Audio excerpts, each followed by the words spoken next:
பாலியல் வன்கொடுமை குற்றங்களுக்கு தீர்வு கடுமையான தண்டனையா அல்லது ஆணாதிக்க சமூக மனநிலை மாற வேண்டுமா என்பது குறித்து பொள்ளாச்சி மக்களிடம் நமது செய்தியாளர் நடேசன் நடத்திய நேர்காணலை இப்போது பார்க்கலாம். கோவை விமான நிலையத்தின் பின்புறம் ஆண் நண்பருடன் பேசிக் கொண்டிருந்த மாணவிக்கு பாலியல் வன்கொடுமை குற்றங்களுக்கு தீர்வு கடுமையான தண்டனையா ஆணாதிக்க சமூக மனநிலை மாற வேண்டுமா?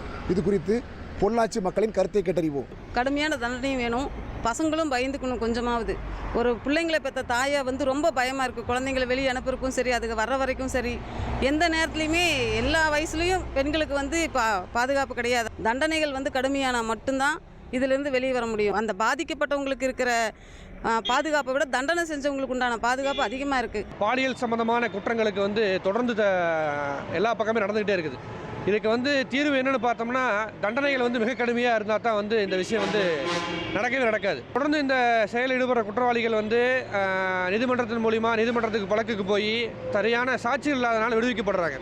இந்த மாதிரி விடுவிக்கப்படுற மாதிரி சூழ்நிலைகள் உருவாகாமல் சரியான தண்டனை கொடுத்தாங்கன்னா, கடுமையான தண்டனை கொடுத்தாங்கன்னா இந்த மாதிரி சம்பவங்கள் நடக்காமல் இருக்கும். இது போன்ற சம்பவங்கள் இனி கோவை பகுதியில் மட்டுமல்ல, தமிழகத்தில் அல்ல, இந்தியாவிலே இது போன்ற சம்பவங்கள் நடைபெறாமல் இருக்கணும். அப்படின்னா இதுக்கு ஒரு சட்டங்கள் கடுமையான அந்த தண்டனை எடுத்து இவர்களுக்கு கொடுக்கப்பட வேண்டும். கொங்கு தமிழ் நாட்டிலேயே இப்படி ஒரு இது நடந்ததுன்னா இதுக்கான முடிவும் இந்த கொங்கு நாட்டில் இருந்து முடிவு வர வேண்டும். அதுவும் நீதிமன்றத்தின் மூலமாக கண்டிப்பாக வரணும். தப்புன்னு தெரிஞ்சால் தண்டனை அனுபவிக்கணும். அவனுக்கு பயம் வரணும் சார். அவனுக்கு வர சொல்லுங்க சார். இந்த மாதிரி சம்பவங்கள் நீதிமன்றத்திற்கு போகும்போது நீதிபதிகள் அதை முன்னெடுத்து அந்த கேஸை ஒரு 3 மாதத்துக்குள்ள முடிக்கிறதுக்கு பார்க்கணும். அப்போ தான் அந்த பாதிப்புக்கு உள்ளானவங்க, அவங்க குற்றவாளிகளுக்கு சரியான தண்டனை கிடைச்சா பாதிப்புக்கு உள்ளானவங்க மன ரீதியாக பாதிக்கப்பட்டிருப்பாங்க.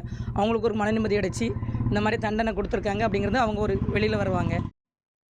பாலியல் வன்கொடுமை குற்றங்களுக்கு தீர்வு கடுமையான தண்டனையா அல்லது ஆணாதிக்க சமூக மனநிலை மாற வேண்டுமா என்பது குறித்து பொள்ளாச்சி மக்கள் கூறிய கருத்தை பார்த்தோம்.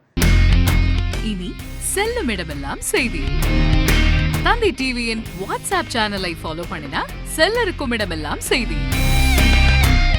இதோ QR கோட் இப்பவே ஸ்கேன் பண்ணுங்க, ஃபாலோ பண்ணுங்க.